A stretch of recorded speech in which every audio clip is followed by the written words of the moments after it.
abantu bekamwoja bane tubasaba bwe mubanga temuteeka kitiibwa mu ssemateeka temuteeka kitiibwa nga NUP nga bwe inatambula naffe tujja bateeka mu kitiibwa NUP tujyataga era sawa yaero tugenda kujamugana amasuuti tugenda kwambala ovolo ne gambutsi tulwanyise oyo nalina nakyegwanyizi ava ku secretariat okujja okubanga alemesa emirimu kutambula mu Kayunga eja NUP twagamba bakama baffe fe twagala kibiina tutunda bwe fe tulwanirira twagala bukulembeza bulungi mu Kayunga era twagala naffe mutubalemu ak'obuntu twalondera omuntu anatukwembera mu Kayunga era mbadde mbasaba Mami Nyanzi nga gwokulembedde bagwa ku byakasimu Kayunga jjo teotiko olusazizaamu teri mirimu gitambula gya district kitambulanga oganye gitambule mbadde nsaba omuntu gwamaga otupatikako Muddu Awulira mutwale mumuteeke mu secretariat mumwogufa ogunene ogweyo nga teguli mu Kayunga esaawa zino emirimu gitambula gitya emirimu gyayimizibwa oyo Mami Nyanzi yakubye essimu jjo kubanga acting chairperson goba mchana batanzi gwe yateeka babe nga atambuza office Mwami Nyanzi chairman Nyanzi yakubye essimu namuyimiza nti emirimu tambula paka mwezi mulamba so mbadde nkubuza Mwami Nyanzi omwezi mulamba ayimiza emirimu gy'ekino tambula emirimu gyawakawo mu makaago kiki NUP ogifugira mu makaago oba NUP ekibiina kyaffe ekiri registered so Mwami Nyanzi sebo tegeeza nti aba secretariat muleka mune ebigendererwa byammwe mu Kayunga muvengeri muteekeko abantu abayinza okuba nti batuukiza ebirubirwa byammwe ffe betuteetaaga ffe tuli after kulwanirira kujjako nakyemalira kati gwe Mwami Nyanzi mugambo otya nti ojja kujja mu January ojja okakase omukulembeze eyabadde aggiddwako Muddu Awulira twalwana wano mu Kayunga nga tulwanyisa nti muwonge batubbi akalulu obwekitiibwa Saba Minisita n'ateekako muwonge kati nammwe betulwanyisa nammwe bye mwagala okulwanyisa tulwanyisa kwangamya mu bukulembeze nammwe mulwana abanakyemwede kyebakola nammwe kyemwagala okukola mugambo mutya mujja kujja muteekemu mukakasa omuntu eyabadde agobeddwa ate mukomeyo mutupatikeko tuli betegefu okugjayo engatto zonna tulwanyisa oyo nakyegwanyiza jjo okwagala okusula obukulembeze bakuva NUP mu Kayunga n'okubanga tulwanyisa nakyamalira President Museveni mwaba ate mmwe mwagala kutukiza ebirwa bya President Museveni bane mulimba era muswadde nnyo ekyo mulimba nedda Mwami Nyanzi obanga ekyo kyokulembedde okukwatako obukubi busimu Kayunga tukusaba so mukama waffe mukama wakwe akwegambireko muganda akugambeko ebyekayunga biviireko ddala jangu buzingo zikuteeza Kayunga so si kujja kulonda bulonzi nakakasa biki byoyagala no Kayunga waffe fe tumubeeramu se mukama waffe Mwami Nyanzi gobeera Kampala jangu tukwataganye ffenna awamu tuwale Kayunga mu maaso ssebo mbadde se Mwami Nyanzi nkulabula era nziramu nkulabula Nyanzi nkulabula toddayo kukuba masimu yatuwa ekitiibwa jangu otulegateko ffe ng'abakulembeze b'e Kayunga tube nga twakayunga mu maaso eyawamu so si kuba bukubi kasimu nti nyimiza emirimu gy'Ekayunga ssebo nyebaza mama n'abatanzi nkwebaza omulimu omulungi gwakola okulaba omusajja wamwe gwe mwerondera nti yasuuka empisa talina kyasobola kukola ati n'omussa ebbali tukyawumbawumba n'okutunuulira ensonga za NUP Kayunga so far tuwe ku update ensonga z'Ekayunga zifuuse zike era nga tuli banyiikaavu nnyo tuli banyiivu nnyo ffe nga bannakayunga nga kikulembeddwa abamu okuva ku secretariat ekamwokya nga Mwami Nyanzi ku lw'ensonga twalina obukulembeze bwaffe Kayunga nga tukyali mu kisinde ekibata ekya people power twalina ekisinde ekya people power tetulina kufuna kibiina kino ekya NUP twalina obukulembeze nga bukulembeddwa omugenzi Ffeffe Kaserubogo Allah musaasire emagombe gye yagenda era tukulembera betuuka kwesimbawo najjibwako ku bukulembeze nga yali candidate netulonda era ne walondebwa Ojambo Ben Moses okubanga yakulembera obukulembeze bwe Kayunga obwa people power obutali bwe NUP akati bwe bwavaawo netufuna ekibiina ekya NUP esigala nga tukule Ojambo Ben Moses Ojambo yakulembera ekibiina ekya NUP mu Kayunga district naye kenyinga nyininga ndi mukulembeze ku executive nga ofisi yange ya informal sector naye twafuna ekyekango bwakya ku makya nga abakulembeze bavudde kamwokya baleese obukulembeze bwa Kunga ne bulondebwa bwe bwalondebwa ate abakulembeze benyini ab'Ekayunga ab'Ekamwokya ne baddiyo obukulembeze obwalondebwa obwa Kunga ne bumaamira obukulembeze bwaffe obw'executive w'Ekayunga nga kyava Kamwokya ne balonda omuntu waabwe gwe batupatikako n'agandi abakulembera ki Kayunga kati obukulembeze bomuyita obwa people power bwe mwalina obwakulemberwanga Mwami Ojambo ojasebo buddawa oluvannyuma lwa NUP okutuuka mu Kayunga ate twali tulaba nti ate ojambo ye yali akulembera ekibiina kino NUP we yajja bwakyuka ne osigala nga Ben Moses Ojambo ye mukulembeze wa NUP mu Kayunga district era naye nga ndi kakiiko ako nga nze owa informal sector naye kyatwewuunyisa obukulembeze bwa Kkunga ebwajja obukiiko bwa Kkunga baba tugamba nti Kkunga yanjawulo ne ku bukulembeze obuvuga district enjawulo eriwa batugamba nti Kkunga kakiiko ketongodde kaako tekajjaawo bukulembeze obwasangibwa ku district obwa NUP naye sekretariat ekamwokya tebukola ki obwa Kkunga tebujjaawo bukulembeze bwasangibwa obwa NUP muki ku district naye sekretariat ekuva ekamwokya yajja nejjawo obukulembeze bwaffe obukulembera Kayunga district netupaatikako Muddu Awulira gwe balondera ekamwokya ne bagamba nti akulembere ki Kayunga district nga chairman wa district Kayunga temwaliyo nga balonda tetwaliyo nga balonda tukanga bwekanzi nga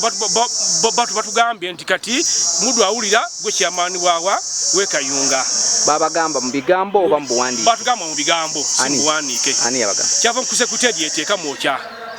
akati sawa yano ffe tuli banyiivu nnyo abantu bekamwokya bane tubasaba bwe mubanga temuteeka kitiibwa mu ssemateeka temuteeka kitiibwa nga NUP nga bwe inatambula naffe tujja bateeka mu kitiibwa ku lw'ensonga tosooka okuyozaza mukulembeze wange Bobwani Kyagulanyi Ssentamu nti kubanga omwami oyo role model wange n'ebintu byajja tugamba nti ye si kyekibiina muye n'aba afudde olwaleero kibiina kiga kikola kitambula naye twebuuza lwaki abantu ba sekretariat ekamwokya nga bakulembeddwa mwami Nyanzi ku lw'ensonga mwami Nyanzi omuntu atukulembera owa Buganda region yalabanga omuntu gwe balonda Muddu Awulira yasiuka empisa nga yakozesa mu by'office gye baali bamuwadde nga gwe balonda najibwa ku kifo ekyo naye mwami Nyanzi yasinzidde olunaku lweggulo n'akuba akasimu nga tulina meeting eri oyo gwe bakwasiza office okubanga akola kyagitambuza n'amugamba temutambuza mu nkiiko zonna za district paka nga tuzze Kayunga kyenguuza bane mwami chairman Nyanzi office NUP ekuli mu makaago okuba bukubi kasimu n'ogamba emirimu tegitambula egya district ejje Kayunga so mukama waffe bwebanga bwoti otambuza ekibiina kati fenga ba stakeholders aba NUP so mbadde nsaba ssebo wabye NUP si makaago bwami Nyanzi mukama waffe kino NUP kibiina NUP tugiyataga era sawa yairo tugenda kujamugana amasuuti tugenda kwambala overall ne gambutusi tulwanyisa oyo nalina nakyegwanyizi ava ku secretariat okujja okubanga alemesa emirimu kutambula mu Kayunga eja NUP twagamba bakama baffe fe twagala kibiina tutunda bwe tulwanirira twagala bukulembeze bulungi mu Kayunga era twagala naffe mutubalemu ako obuntu twalondera omuntu anatukwembera mu Kayunga era mbadde mbasaba mwami Nyanzi gwe okulembedde wagiwa ku byakasimu Kayunga jjo teotiko olusazizaamu teri mirimu gitambula gya district kitambulanga oganye gitambule mbadde nsaba omuntu gwamaga otupaatikako Muddu Awulira mutwale mumuteeke mu secretariat mumuwe ogufa ogunene ogweyo nga teguli mu Kayunga essaawa zino emirimu gitambula gitya emirimu gyayimizibwa oyo mwami Nyanzi yakubye essimu jjo kubanga acting chairperson gwe mchana batanzi gwe yateeka ababe nga atambuza office mwami Nyanzi chairman Nyanzi yakubye essimu n'amuyimiza nti emirimu tambula paka mwezi mulamba so mbadde nkubuza mwami Nyanzi omwezi mulamba yimiza emirimu gy'ekino tambula emirimu gyawakawo mu makaago kiki NUP ogifugira mu makaago oba NUP kibiina kyaffe ekiri registered so mwami Nyanzi sebo kino kitegeeza ki eri pate yammwe mu Kayunga wano singa mutandika okubanga abeekubamu ebituli oboolya era okubanga kitegeeza nti aba secretariat muleka mune ebigendererwa byammwe mu Kayunga muve ngeri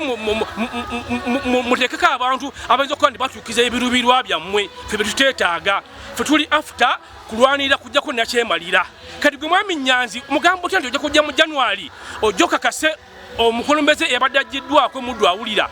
twalwana wano mu Kayunga nga tulwanyisa nti muwonge batubbi akalulu owekitiibwa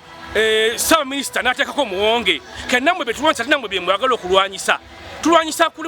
kwekwanganya mu bukulembeze nammwe mulwana abanakyemade kyebakola nammwe kyemwagala okukola mugambo mutya mujja kujja muteekemu mukakase omuntu eyabadde agobeddwa ate mukomeyo mutupaatikeko tubasaba bakama baffe omuntu oyo goba mwagalaga nnyo mumutwale ku secretariat ekamwokya mumuwe ebifo ebinene eyo gye mwagala mukole emivuyo gyammwe fe twagala Kayunga affe omulungi era tuli beetegefu okugjayo engatto zonna tulwanyise oyo nakyegwanyiza jjo okwagala okusula obukulembeze baffe NUP mu Kayunga n'okubanga ffe tulwanyisa nakyamalira Pulezidenti Museveni mwaba ate mmwe mwagala kukyukiza ebiruwa bya Pulezidenti Museveni bane mulimba era muswadde nnyo. Obusungu kiraga nti muyina bungi ddala abakulembeze ba NUP e Kayunga wano. Kiki oba oliawo Muddu temwamujja mu bwesige nga madamu Nabatanzi tannaba kumukwatako? Muddu Awulira era avudde emabega yonna nga tutawaanya okuva nga tukyali mu people power. Muddu Awulira aba abantu bekambo kyasemeye kiki beetaaga oba agala omuntu akuba obusimu bwe bamanya nti ye mukozi akola e Kayunga. Tubasaba bakamba baffe mujje ku ground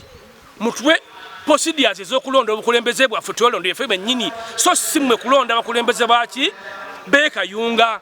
Era ensonga mulabye lwaki Muddu Awulira mwamulonda era mwe mwennyini mwamwejjiddeko mulaba ndi yasiuka embusa. Muddu Awulira ekifo kimwali mutaddeko okuba temumanyi baki bakulembeze bali eno mu mamalaga onda bulonzi olwokuba kubira obusimu ne mugamba nti Muddu Awulira akola ki? Akola nnyo. Well, kakati ekifaananyi kya pate yammwe mukirabawo? Ekifaananyi kya pati yaffe eno NUP ebadde bukyanga tubadde mu bukulembeze ffe nga executive ye Kayunga tugezaako okukubiriza abantu kulanga NUP erinnya waggulu. Sawa ya leero bukyanga abantu batwatikako omuntu waabwe bajja ku bukulembeze bwaffe obuwagizi NUP bukendeera kubanga buba n'ebiruubirirwa byabwe bekyetejja kukiriza kintu ekyo lwaki obukulembeze obuwagizi baffe bukkakkana wansi. Twagala obuwagizi baffe bube nga budde wagujje bwali ku lw'ensonga ffe ng'abakulembeze twali tugatta abantu baffe kuba tubamanyi abantu baffe. Kakati mu mbeera eno singa mugenda mu maaso n'emigozobano gino gyonna oba oliawo mweraba wa 2026 nga kalulu katuuse munaabamu obuwagizi obwaliwo ku mulundi guno 2021 musuubira nti muyinza okubeera nabwo kuba ndaba mutandikidde wala ate okwetaagula. Era sebo kyobuuza ekyo kiraba kyetugendako mu maaso. Sawa ya reba ya kweteekateeka kubanga tunoonya 2026 naye bannaffe abo abasinzire kamwe kya mu secretariat ne bagala okujja okuduumira obuduumize e Kayunga bakole babanyige bunyize remote nga tebaze ku ground kula kikyetaaga kukola balinga abaga okutusula balinga abagamba tebane ebiruubirwa bye baluubirira President Museveni abenga addamu atwanguli Kayunga ate nga tuba twamuwangula kalunka akawedde bola kabaga tukiza kintu ekyo ne tugambe ekyo mulimba nedda. Mwami Nyanzi obanga ekyo kyokulembedde okwata ku obukubi busimu e Kayunga tukusaba so mukama waffe mukama wakwe akwegambireko muganda akugambeko ebye Kayunga biviireko ddala jangu buzingo zikuteeza Kayunga so si kujja kulonda bulonzi nakakasa biki byoyagala no Kayunga waffe fe tumubeera muse mukama waffe Mwami Nyanzi gobeera Kampala jangu tukwataganye ffe na awamu tuwale Kayunga mu maaso sebo mbadde sebo Mwami Nyanzi nkulabula era nzira mu nkulabula Nyanzi nkulabula toddeyo kukuba masimu yatuwe ekitiibwa jangu tuyagate kufenga abakulembeze be Kayunga tubenga twakayunga mu maaso eyawamu so si kuba bukubi kasimu nti nyimize emirimu gye Kayunga sebo nyeba kyima Bana Batanzi nkwebaza omulimu omulungi gwakola okulaba omusajja wamwe gomwerondera nti yasuuka empisa tana kyasobola kukola ati n'omusse ebbali era mbadde nsaba bwe mbanga Muddu Awulira mwe abagala omulemeza ku kifa kye basente be Kayunga mutuyambe mukwate mutwali ku secretariat mu mwe ogufa ogunene yabayenga abakolera eyo tetumwetaaga mu Kayunga Muddu Awulira kye kisaanyi okukolwa pate eno etambulenga bweteekwa okutambula pate okutambula nga teekwa okutambula abakulembeze ku secretariat